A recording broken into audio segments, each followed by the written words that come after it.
Video ini saya buat khusus untuk mengcounter Farhad Abbas. Bukan berarti saya tidak menghargai, ya kan, perjuangan Pak Farhad Abbas kemarin sampai nangis-nangis membela Saka Tatal. Itu sama sekali saya tidak lupakan. Bahkan ketika Anda, Pak Farhad Abbas, menangisi Saka Tatal, saya pun ikut menangis. Tapi mohon maaf, pada kesempatan kali ini saya harus memberikan sedikit koreksi kepada Anda, Pak Farhad. Kenapa saya harus memberikan koreksi kepada Anda, Pak Farhad Abbas, dalam hal ini?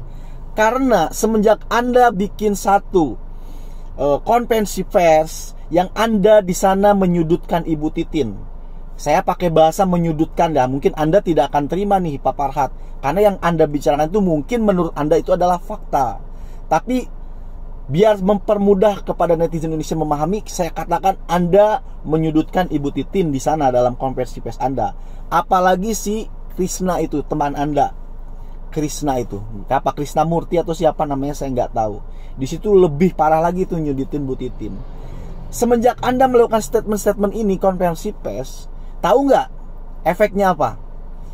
Akun-akun yang dulu bermunculan, yang pro Ladusing, yang mengatakan ini pembunuh dan pemerkok, ya kan, yang mengaitkan dengan penguasa-penguasa, membuat konspirasi-konspirasi, itu mulai pada muncul lagi.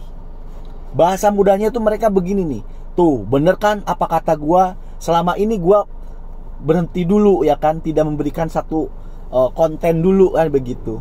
Karena dia kalah opininya tuh dengan opini Anda, Pak Farhad. Anda kan meyakini ini kecelakaan kan, kecelakaan lalu lintas. Tapi justru dengan kemarin Anda konferensi pers, Anda menyudutkan Ibu Titin, Anda menunjukkan ada perpecahan di antara kalian di dalam satu tim perkasa itu, apa singkatannya, yang membela Saka Tatal itu loh.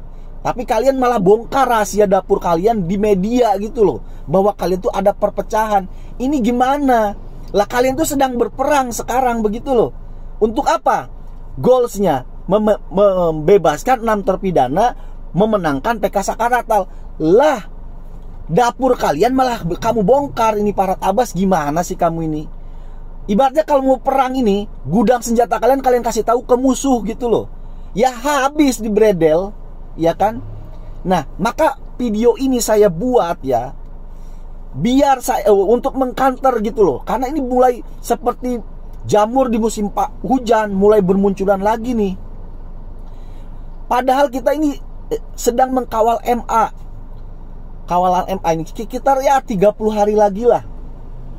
Lah kalau ini dibiarkan nih, akun-akun yang dulu itu sering bikin cocokologi, bahwa ini begini, bikin konspirasi, itu menang di permukaan, dan mereka itu pro Ladusing gitu loh. Ya kan, pro polisi di mereka itu gitu loh. Ini memenangkan opini. Waduh, gimana? Tahu sendiri di Indonesia itu apa? No viral, no justice gitu loh.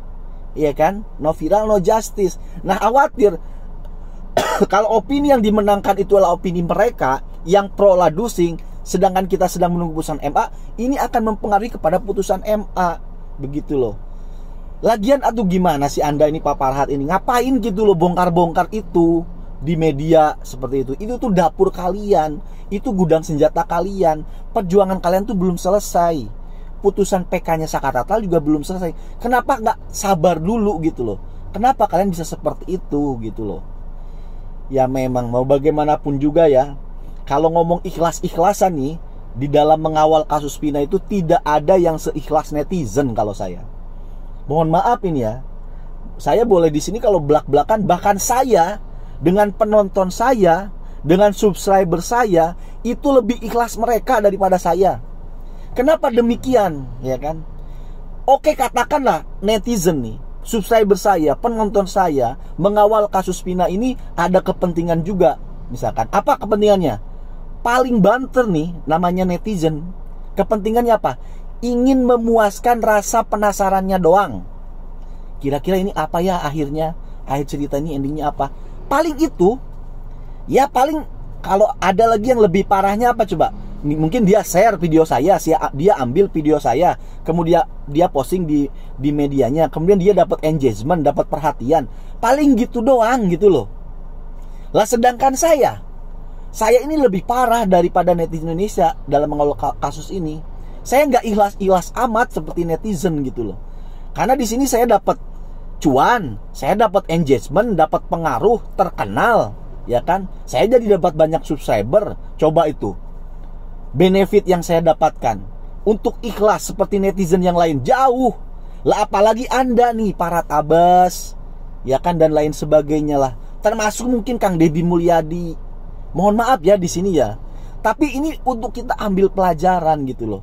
Ayolah Pak Farhad Abbas, sebaiknya stop membuat statement-statement begitu. Kita ini masih berjuang gitu. Jangan bongkar itu dapuran Anda, gudang senjata Anda jangan dibongkar. Karena ini kesempatan nanti buat musuh ngobrak-ngabrik pertahanan kita. Kalau perjuangan kita belum selesai gitu loh. Masih nunggu putusan MA, Mahkamah Agung gitu loh. Cobalah gimana ya? Tanpa netizen bisa apa sih? Saya, Farhad Abbas dan lain sebagainya itu bisa apa? Apa yang membuat Farhad Abbas, Kang Deddy Mulyadi, pengacara-pengacara itu Peradi, mereka mau terjun ke lapangan? Benarkah 100% ikhlas? Tidak. Tidak. Tanpa ada netizen tidak akan mau mereka lakukan itu. Kenapa bisa begitu? Karena ada perhatian dari netizen. Begitu loh. Yang mereka itu benar-benar menjalankan itu paling ya beda, tanpa ada kepentingan apa-apa, benar-benar untuk keadilan gitu loh. Mereka takut kalau itu terjadi kepada anak keluarga mereka. Tanpa ada perhatian dari netizen, coba seperti saya, influencer, para pengacara itu, ya termasuk mohon maaf Kang Deddy Mulyadi dan lain sebagainya, bisa apa coba? Tanpa ada perhatian. Lalu kita jalanin ini semua karena ada perhatian gitu loh. Tanpa ada perhatian netizen, ngapain saya cuap-cuap bikin konten begini? Siapa yang mau kayak orang gila aja? Kenapa saya semangat bikin konten mengawal kasus ini? Karena ada perhatian dari kalian netizen Indonesia begitu loh. Ayolah nih buat para influencer, ya Farhad Abbas di sini nih, aduh, cobalah sadari ini semua begitu loh. Kita ini belum selesai perjuangannya begitu loh untuk mengawal kasus ini. Ini luar biasa. Terutama teman Anda nih, situ Puk Krishna nih. Dan untuk akun-akun Anda ya yang coba-coba ingin kembali membuat konspirasi dan lain sebagainya, membuat kacau ini pertahanan kita karena kita sedang mengawal MA. Oke, akan saya kawal juga Anda nih. Anda jangan enak-enakan. Mungkin Anda seneng gara-gara si atau itu Farhad Abbas bikin satu statement begitu. Silakan aja sekarang Anda coba buat apalah. Anda coba menggiring opini lagi, Anda coba menggiring lagi seperti zamannya Widya itu, mengarahkan ini adalah pelakunya adalah pejabat dan sebagainya, buat konspirasi. Oke. Saya tidak akan tinggal diam ya. Akan saya perhatikan Anda semua nih. Kalau Anda mulai nonton ya, Anda gak usah merasa enak dulu ya dengan Farhad Abbas ya kan. Akan saya counter semua pendapat-pendapat Anda. Saya tidak rela nih netizen Indonesia yang sudah saya dan teman-teman yang lain berhasil mengawal kasus ini, mengembalikan opini kepada opini yang sehat, yang sebenarnya sesuai dengan fakta. Kemudian kalian datang lagi dengan opini ngaco kalian, dengan opini asumsi kalian, tanpa barang bukti, tanpa apa, asumsi, wah cocokologi ke sana, cocokologi ke sini. Saya tidak akan pernah tinggal diam, akan saya counter kalian semua, akan tetap saya kawal kalian semua ya. Dan ini saya sangat menyesalkan sekali buat aparat Abbas nih, tolonglah dijagalah mulutnya begitu loh. Kalau memang benar Anda ikhlas itu, coba stop dulu gitu loh, stop dulu, tahan gitu loh, tahan. Kalian mau apa sih ya? Kalian punya motivasi apa? Minimal sampai terpidana itu bebas dulu gitu loh, ya kan? Tahan dulu, sabar. Ada balasan dari Tuhan. Tenang aja Pak Farhad Abbas, tenang. Kalau Anda sekarang ingin terkenal ataupun apa, nggak tahu saya motivasi Anda, karena Anda setelah berstatement seperti itu saya jadi meragukan gitu loh. Mohon maaf nih Pak Farhad. Tahan dulu. Sesungguhnya Allah bersama orang-orang yang sabar. Innallaha ma'as sabirin. Allah bersama orang-orang yang sabar. Anda sabar sampai 7 terpidana bebas. Kalau Anda ingin terkenal, Anda ingin mendapatkan job banyak, tunggu 7 terpidana itu bebas, Anda akan dapatkan. Tapi kalau Anda tidak bersabar dan kemudian Anda kesusu bongkar sana, bongkar sini, jelek-jelekin Bu Titin yang teman satu perjuangan Anda, siap-siap. Tuhan tidak suka orang-orang yang tergesa-gesa. Karena tergesa-gesa itu bagian dari perbuatan syaitan. Al-ajalatu minas syaiton. Itu bunyi dalam satu riwayat sabda Nabi itu begitu. Tergesa-gesa itu bagian dari perbuatan setan. Siap-siap ya, Papa Abbas, kalau Anda dengar video ini, yang sabar. Yang sabar. Semua keinginan Anda dari kasus ini akan terkabul dengan syaratnya satu, sabar ya. Gak usah buka-buka aib orang lain yang apalagi itu teman seperjuangan Anda. Terima kasih. Kasusnya Pina sendiri, Bang. Ya, perkembangan kasus Pina ini kan kita adalah pelopor, penerobos kasus Sakatata. Saya bersama Krisna dan tim Herudin dan semua kita ini yang pertama. Jadi kita betul-betul membela Sakatata tanpa ada bayaran dan semua logistik segala macam ya Bang, atas kebaikan daripada teman-teman yang ikhlas mengeluarkan uang waktu ya, terutama Krisna dan keluarga besarnya. Dari segi pembiayaan segalanya itu betul didukung sama Bang Krisna dan saya juga secara pribadi. Nah, kemudian Ibu Titin awalnya kita minta sebagai saksi, tapi dia nggak mau, bahkan ngambek, sehingga dia mengancam kalau misalnya dia nggak jadi pengacara, jadi saksi, Sakatata akan keberatan untuk didampingi sama kita. Nah, tapi ternyata kita ngalah. Saya sempat juga bentrok dikit, terus yang damaikan kita. Tapi ternyata saya kaget, kok bisa apa? Tiba-tiba Titin jadi saksi dalam perkara 6 orang ini, yang mana kaitannya nggak ada dengan yang lain-lainnya gitu. Jadi Bang Pakat merasa ada sesuatu yang janggal nggak sih nih? Agak aneh gitu. Harusnya kalau menjadi saksi pada saat saksi Sakatata itu paling tepat. Karena ketika dia mendampingi sebagai pengacara daripada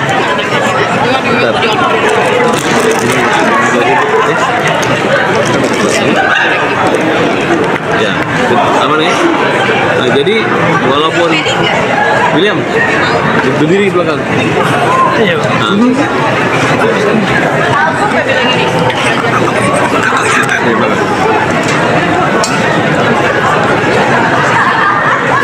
Ya, kemudian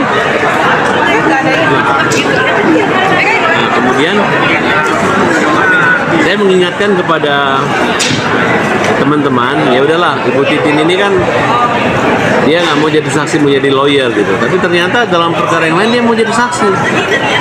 Dan saya keberatan. Kenapa? Karena tim Dede melarang Dede menjadi saksi ketika PK Sakatata, dilarang. Tapi di perkara yang lain saksi kita jadi saksi. Bahkan saya bilang sama Chris, semua teman-teman, 7 orang ini bisa bebas. Yang penting Sakatata bebas, semua pasti bebas. Nah, mereka mengatur strategi dengan tidak menghadirkan saksi Dede gitu. Makanya saya anggap Dede ini juga penjahat. Dede, kenapa kau nggak mau hadir kesaksian Sakatata? Padahal kesaksian kamu itu sangat dibutuhkan, dengan diperlukan. Dede itu bukan pahlawan karena kepepet. Dede ini nggak akan berani dia masuk penjara, dia hanya ngomong aja. Ya harusnya di penjara aja Dede, karena dia yang mengakibatkan 8 orang terpidana di penjara semua. 7 terpidananya hukuman mati, hukuman seumur hidup semua. Nah, jadi sehingga saya melihat aneh peran daripada Ibu Titin yang tidak mau jadi saksi tapi jadi saksi. Kemudian jadi itu kan bertolak belakang. Dia menjadi lawyernya Sakatata yang memberatkan Sudirman. Padahal lawyernya sama. Makanya itu saya bilang harusnya jangan nongol. Nah, tapi Ibu Titin menjadi pengacara Sudirman dan menjadi saksi di perkara 6 itu adalah di luar daripada izin kami. Kalau saya sih saya nggak mengizinkan. Dan saya suka kalau dia jadi saksi, karena peran dia kalau udah lawyer udah pernah kalah sampai belakangan, ya udah jadi saksi aja kenapa terjadi kesalahpahaman dan penyidikan itu supaya orang nggak curiga gitu. Tapi ini yang terjadi, dia tetap jadi lawyernya bersama kita, tapi bersama orang lain dia jadi saksi. Nah, di situ kita anggap bahwa ada yang janggal di situ. Dan sebenarnya tanpa ada persidangan, ada dia pun pasti akan bebas ini semua perkara. Karena apa? Karena dari awal kita sudah membuktikan bahwa ada rekayasa yang dimana mereka mengejar pengakuan tersangka dan tidak menggunakan scientific crime investigation dalam pengungkapan perkara pembunuhan Kiki dan Pina. Oke, ya Bang Krista gimana? Jadi gini, dari awal nih Titin udah terlalu banyak drama. Kenapa kita bilang terlalu banyak drama? Sebenarnya kan peristiwa ini yang minta tolong ke Bang Farhad. Kalau Bang Farhad komunikasi ke saya, lalu kita membentuk tim itu kan Titin. Titin kan gagal dalam membela Sakatata ketika di 2016. Lalu dia bilang dia merasa diintimidasi, dia merasa dia adalah pengacara kampung, minta didampingi kami, kan sebagai pengacara nasional dan sebagainya. Oke lah, tapi terbuka semuanya. Tapi dikit-dikit itu tuh ngambek drama lagi, ya kan bosakan nggak mau lah kalau nggak didampingin dia. Keluarganya dipeluk-peluk anak kecil, kalau banyak drama, bohong-bohong terus, jadi capek kita. Nah, terus kemudian ketika kita mau mengajukan peninjauan kembali bersama-sama dengan tim, formulasi yang terbaik adalah waktu kita minta Titin itu sebagai saksi fakta. Karena di dalam penyempurnaan peninjauan kembali kita, kalau Titin yang mengalami di peristiwa 2016 dia sebagai saksi fakta akan sempurna di PK kita. Lalu pendapat kita itu kita urai dalam meeting. Marah Titin, ngambek, ya kan? Keluar dari grup, keluar dari grup dengan saya nggak mau, nanti kalau saya nggak ada gimana Sakatata, gimana keluarga Saka, nanti pasti nggak mau lah, ngancem mau cabut kuasa lagi, mau cabut kuasa. Titin nggak bekerja kok, nggak ada ngetik, nggak ada ngapain, nggak kerja nggak ngetik, sementara kita yang keluar biaya, kita yang kerja, kita yang ini. Terus terakhir waktu dia mau kasih novum PK nya ditahan-tahan sama dia. 3 hari sebelum pendaftaran. 3 hari sebelum pendaftaran ditahan-tahan sama dia. Nah, foto dibagi. lalu teman-teman di grup ini kan grup pengacara Tatra kan sampai saat ini kan masih ada. Lalu kita sering berkomunikasi menunggu hasil putusan dari Mahkamah Agung nanti PK kita. Lalu kita komunikasi, loh kita lihat bahwa Titin kok kenapa jadi saksi fakta ini. Sana sebenarnya seperti yang Bang Farhad bilang tadi nggak ada hubungannya dengan peristiwa 2016 Titin. Jadi dari awal tuh pertama yang tadi disampaikan oleh Bang Farhad bahwa adanya keributan Titin dengan Farhad itu dimulai apa? Kan Titin main drama, Titin berskenario lagi seolah-olah bahwa dia kan sudah keluar dari pengacaranya siapa? Sudirman. Ya udah terlalu banyak drama lah dalam hal ini. Makanya kita bilang sebenarnya nih Bu Titin, orang yang kita anggap kan di 2016 dia mengetahui tentang bagaimana persidangan itu, bagaimana diintimidasi itu. Dari awal kita juga minta tuh bahwa dia tuh sama-sama kita lah, nggak usah main drama. Tapi kenyataannya di dalam perjalanan drama lagi, ada capek juga. Makanya kita bilang seperti apa ya kan Bu Titin ini. Jadi gini, sedikit ya. Awalnya Titin minta tolong sama kita, diundang ke Cirebon, mengulas kasus, beda perkara. Saya datang. Nah, awalnya dia bilang, Mas Farhad, saya hanya megang si Sakatata, sedangkan Sudirman sudah tidak. Nah, tiba-tiba dia dipanggil sama Oto Hasibuan. Nah, tiba-tiba dia menjanjikan akan menangani Pradi biar lebih besar. Tiba-tiba saya bilang, ya kalau kamu udah dicabut ya bagus dong, karena kau bertolak belakang dengan Sudirman. Kita laporin Sudirman karena memberi kesaksian palsu. Nah, inilah dijadikan pintu untuk mencabut kita. Diajaklah si Saka kita untuk mencabut kuasa kita waktu itu. Nah, jadi tujuannya adalah dibawa ke Pradi semua. Saya bilang, Tin, lu berani cabut kuasa gue malu kalau gue dicabut ya. Ini namanya harga diri.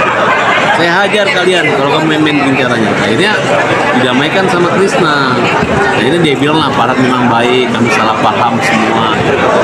Dan dia tuh udah nggak mau masuk TV, nggak mau ngapain lagi. Tolonglah dibantu. Dia diam-diam, tapi dia balik dari TV terus.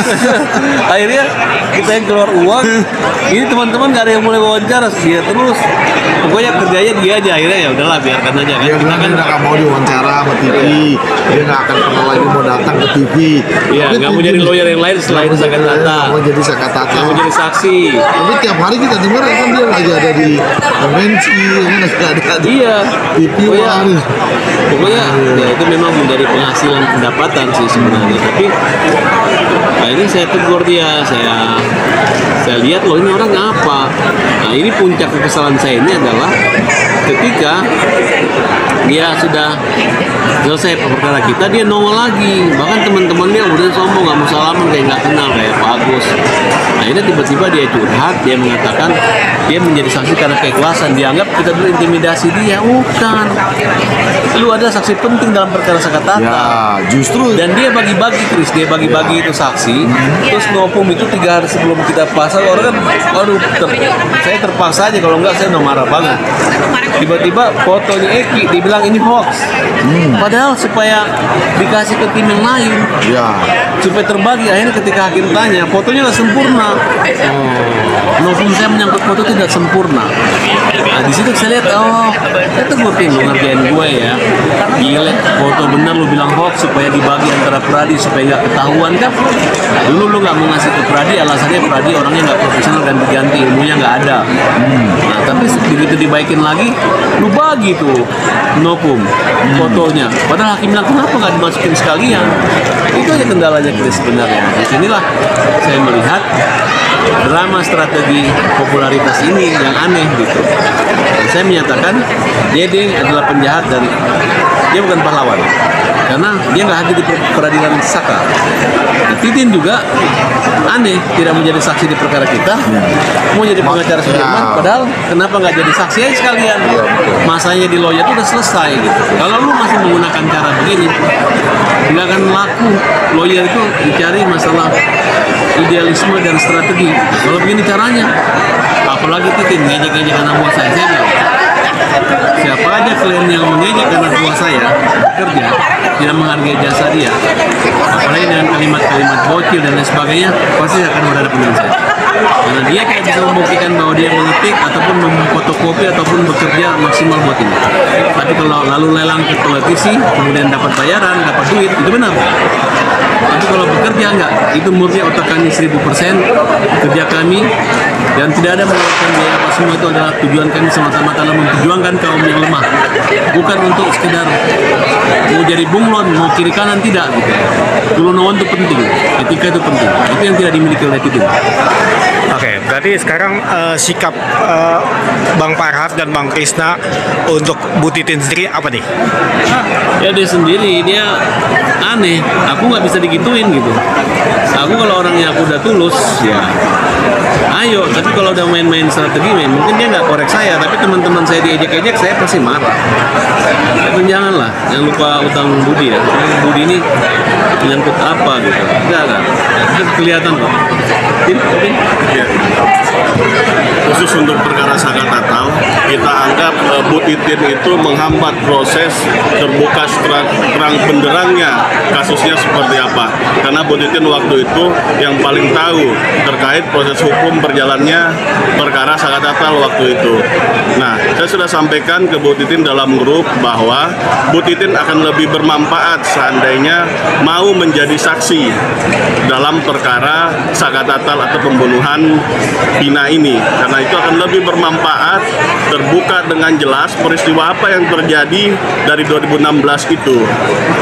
Nah, karena beliau adalah sebagai kuasa hukum waktu itu akan lebih bisa mendeskripsikan kebenaran atau fakta yang terjadi sebenarnya. Seperti itu dari saya. Bang Krishna, Saya pokoknya artinya Bu Titin jangan membulak-balikan fakta yang ada, akan harus akan dia ucapkan dengan kejujuran terus kepada teman-teman teman-teman memberikan penjelasan biar enak, biar kita tahu kan kedudukannya itu seperti apa. Jangan langsung keluar dari grup, lari dari grup tanpa penjelasan. Oke, terakhir Bang, apakah Bang Farhat, Bang Krisna, dan Bang Hairudin tetap akan meminta Bu Titin menjadi saksi di kasus ini? Udah nggak ada, udah lewat, perkiraan kita selesai. Oke. Semua saksi dan dugaan kesimpulan awal yang menyatakan bahwa ini ada kecelakaan itu kita. Tim-tim yang ada sekarang ini hanya mengikuti omongan kita aja, mengikuti arah kita. Dan mereka sangat terbantu karena sebagian besar saksi dari kita semua. Iya. Pledoi dan semua dari kita semua. Ibaratnya kita ini adalah pahlawan penerobos dan pejuang awal gitu. Cuman ada yang mau main memanfaatkan momentum karena mungkin sindrom popularitas, sehingga dia lupa bahwa dia punya tim, ada etika timnya gitu ya. Di sini kita kalau teman ya, kalau berkawan ayo kita junjung etika. Tapi kalau udah nggak ada etika ya kita anggap lu jangan main-main gitu. Gua nggak mungkin diamin gitu. Karena kesalahannya adalah di saksi di perkara kita nggak mau jadi saksi, di perkara orang lain nangisnya nggak keluar air mata, ya kan? Padahal dia tuh pertama dulu katanya dilurain, diajak-ajak orang. Begitu satu mobil sama gue sama Krisna, dia diagung-agungkan, dilulukan. Disitulah kebanggaan daripada ini gitu. Kok sekarang kayak apa gitu? Ya, itu aja. Oke, Bang Krisna, ada pesan nggak untuk Bu Titin maupun kasus ini, Bang? Ya segera temui teman-teman terus klarifikasi kenapa Bu Titin mau jadi saksi di sana. Jangan sampai terkesan dia dengan secara sukarela di sini seolah-olah dipaksa dia untuk menjadi saksi. Ya klarifikasi aja ke teman-teman kita temui. Nggak etis kalau dia mau jadi saksi aja seterusnya, jadi lawyer. Jadi jangan 3 nomor perkara, di tengah jadi saksi, dua-dua jadi lawyer kan, kayak main-main gitu. Lagian juga Pradi ngapain mau nih jadi dia saksi gitu, jadi aja pengacara sekalian, enggak? Ya, saya tambahkan sedikit, sorry Pak. Pada saat itu saya dengar sendiri bahwa Bu Titin bilang sangat berterima kasih kepada Pak Krisna dengan Pak Farhat sudah banyak membantu dalam perkara Saka Tatal ini. Tapi padahal sudah dibantu dengan maksimal oleh Pak Farhat, oleh Pak Krisna. Akan tetapi dalam grup saja main keluar begitu saja, secara etika itu sudah dianggap tidak benar secara etika. Oke, terima kasih Bang.